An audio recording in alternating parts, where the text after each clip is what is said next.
There is a woman in your neighborhood. You have seen her around. She drives a 4-year-old Honda. She brings her lunch to work on Tuesdays. She has not bought a new couch in 7 years, and she will tell you, if you ask, that she picked up her winter coat from a thrift store in 2021 and it is still perfect. What you do not know is that she has a brokerage account with just over $600,000 in it. She owns a rental property 2 towns over. She has not had a car payment in 6 years. And last spring, when the market dropped 18%, she did not panic. She bought more. She never talks about this. She does not need to. And here is the thing. She is not some unicorn. She is not a tech founder or a trust fund kid. She grew up in the same middle-class suburb you probably did. She just made a series of quiet, specific decisions over the last decade that almost nobody noticed. And those decisions put her in a completely different financial universe. My name is, and this channel is about building real wealth, not the kind you flash, but the kind that actually works. Today I am walking you through 8 behavioral signs that someone has quietly escaped the middle class. Not income-based signs, not luxury goods, pure behavior. Things you would never see from the outside, but that separate the people who build wealth from the people who are always one paycheck away from a problem. Before we get into it, if you are not subscribed yet, hit that button now. We put out videos on wealth psychology, behavioral finance, and the practical moves that actually move the needle. You will want to see what is coming next. Let's get into it. Sign number 1. They stopped tracking income and started tracking net worth. Most people in the middle class are obsessed with their salary. It is the number they bring up when they are comparing themselves to a coworker. It is the metric that makes them feel like they are doing well or falling behind. The raise becomes the milestone. The promotion becomes the proof. But income is not wealth. Income is a rate. Wealth is a score. Here is what this looks like in practice. A middle-class household earns $95,000 a year and spends $91,000. Another household earns $70,000 and spends $52,000. On the surface, house number 1 looks more successful. Their car is newer. Their kitchen was just renovated. Their vacations are longer. But house number 2, they are building something. Every single month, they are widening the gap between what they make and what they spend. And that gap is where wealth lives. Thomas Stanley and William Danko spent years studying American millionaires for their research that became The Millionaire Next Door. And what they found flipped every assumption. 80% of millionaires in America are first-generation wealthy. The vast majority live in middle-class neighborhoods, drive used cars, and could not care less about what their annual salary sounds like at a dinner party. What they track obsessively is net worth. A 2025 Northwestern Mutual survey found that 88% of millionaires could state clearly how much they were allowed to spend versus save at any given point, compared to just 68% of the general public. They are not managing income. They are managing a score. The math is straightforward. If you earn $80,000 a year and invest 20% starting at 25, you put away $16,000 a year. At a historical average return of 8%, after 30 years that is over $1.9 million. The person next to you who earns $120,000 but saves 5% puts away $6,000 a year. Same 30 years. Same 8%. They finish with just over $730,000. The higher earner loses because they were playing the wrong game. Sign number 2. They automated their finances and stopped relying on willpower. Here is something most personal finance advice gets wrong. It treats wealth building as a discipline problem. Just stop spending. Just save more. Just be consistent. As if the reason people do not build wealth is that they lack the character to do it. That is not how behavioral economics works. Research out of Princeton and the University of Chicago has shown that financial scarcity, the constant pressure of never having quite enough, consumes enormous amounts of mental bandwidth. It is called cognitive load. When every purchase requires a mental trade-off, when every week involves calculating whether you can pay 2 bills at once, you burn through decision-making capacity. And as that capacity runs dry, you make worse choices. The quietly wealthy figured out how to opt out of that game entirely. They automate everything. Their 401k contributions come out before the paycheck touches their account. Their brokerage transfers happen on the first of every month, without them touching a button. Their emergency fund tops itself off automatically. Their bills are on autopilot. The psychology is called pre-commitment. You make one good decision, once, and the behavior executes forever without willpower being involved again. Studies from behavioral economists show that people who automate savings accumulate 3 to 4 times more wealth over time than people who save manually. Not because they are smarter, because they remove the human decision from the equation. If your savings plan depends on how you feel on the 15th of the month, the plan is going to break. If the money is already gone before you see it, you will never miss it. Sign number 3.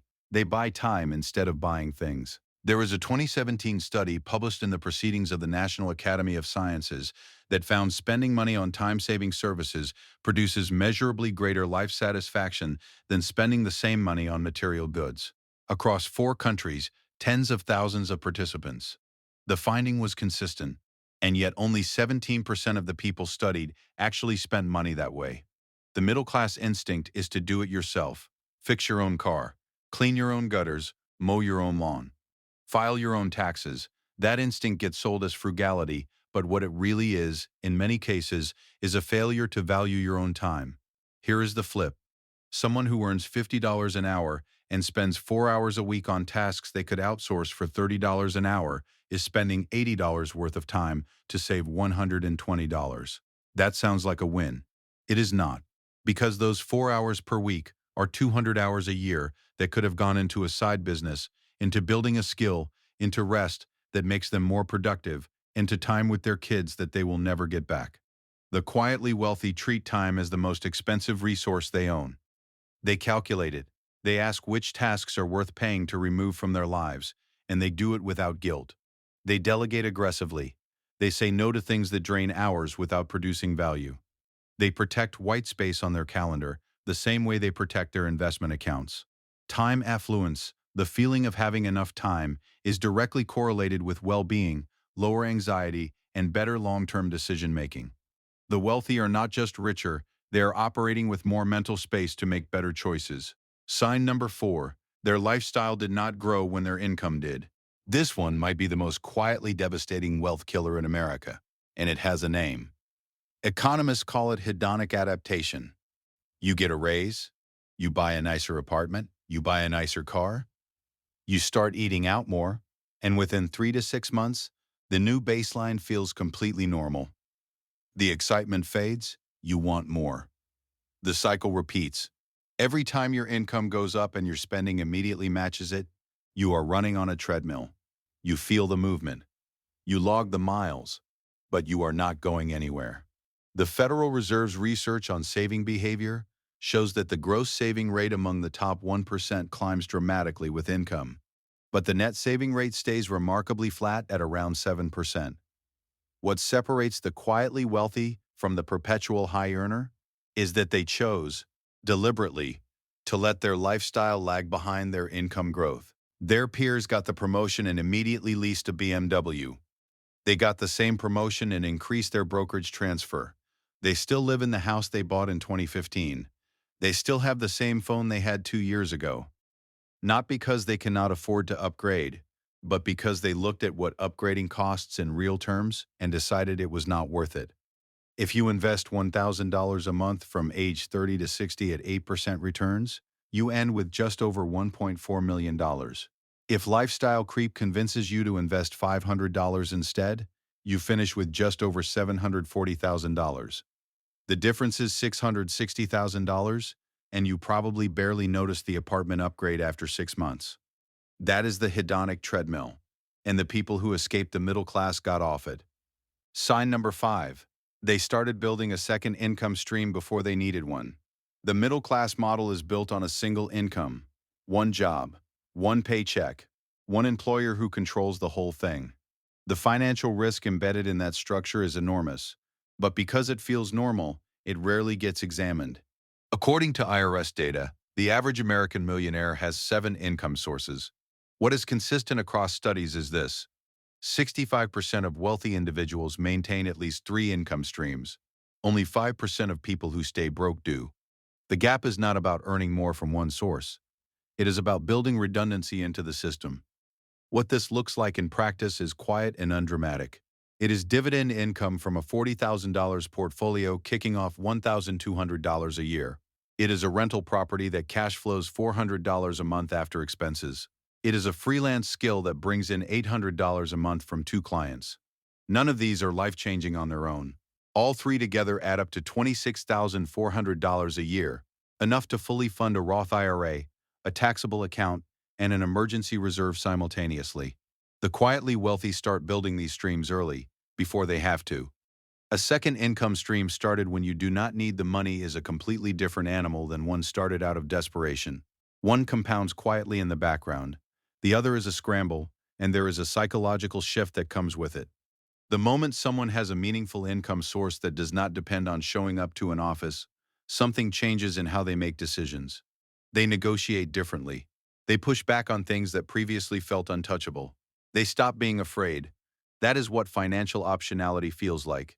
And it starts before the number is impressive. Sign number 6. They treat their body like a financial asset. This one sounds like lifestyle content. It is not. It is math. Research from Harvard and a 2022 study published in JAMA Network Open found that the wealthiest Americans live, on average, 15 years longer than the poorest Americans, and that gap is increasing. Now some of that gap is explained by access to healthcare. But a significant portion comes down to behavioral choices that compound over time the same way investments do. If you retire at 65 in excellent health versus poor health, you are looking at a potential additional decade of active life. That is a decade of travel you can actually do. A decade of time with grandchildren. A decade of continued work if you choose it. The investment in health, the consistent exercise, the sleep, the preventive screenings is not a lifestyle choice. It is a longevity play. The quietly wealthy do not treat rest as laziness. They do not treat going to the gym as a vanity project. They have connected the dots between physical condition and financial output, and they protect both with the same discipline. Sign number 7. They invest in learning like it pays, because it does. Thomas Corley spent 5 years studying 233 wealthy individuals and 128 people in financial struggle. One of the sharpest findings, 88% of the wealthy read at least 30 minutes a day for self-improvement or education. Only 2% of those in financial struggle did the same. That is not correlation. That is a pattern. Warren Buffett famously credits 500 pages of reading a day, across his career, as the engine behind his investment edge. Charlie Munger built his mental model framework through decades of consuming books across disciplines.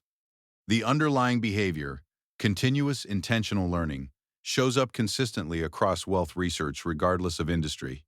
The middle-class relationship with learning tends to be reactive. You learn what the job requires. You take the training the company mandates. You stop when the formal education stops. The quietly wealthy treat learning as a capital allocation decision. They ask, what skill, over the next 90 days, will produce the highest return on the time I put into it? The compounding effect of learning is slower and harder to see than financial compounding, but it is just as real. The person who spends 30 minutes a day learning something useful over a decade has accumulated thousands of hours of edge. That edge shows up in the business deals they recognize, the conversations they can have, the decisions they make that look effortless from the outside. They did not get smarter. They stayed curious longer than everyone else did. Sign number 8. They got comfortable being uncomfortable with money. The final sign is the most counterintuitive, and it explains almost everything else. Research by Daniel Kahneman and Amos Tversky, the foundational work behind behavioral economics, established that losses feel psychologically twice as painful as equivalent gains feel good. This is loss aversion, and it is baked into human wiring. In a modern financial context, it keeps people frozen. The middle class broadly avoids financial discomfort. They do not open the brokerage account during a down market because seeing the number hurts. They stay in a job that underpays them because negotiating feels threatening. They do not start the side project because failing would feel worse than never trying. They keep money in a savings account earning 0.5% because the stock market feels dangerous, even when inflation is running at 3%. The quietly wealthy learn to separate discomfort from danger. They got the 401k when they were 24 and watched it drop $8,000 during a correction and did not sell.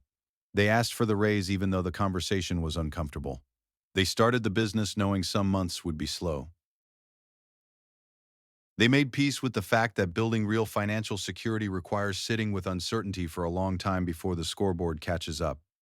The Stanford Marshmallow Research, which tracked children's ability to delay gratification and followed their outcomes over decades, found consistent links between tolerating short-term discomfort for long-term reward and later financial and professional success.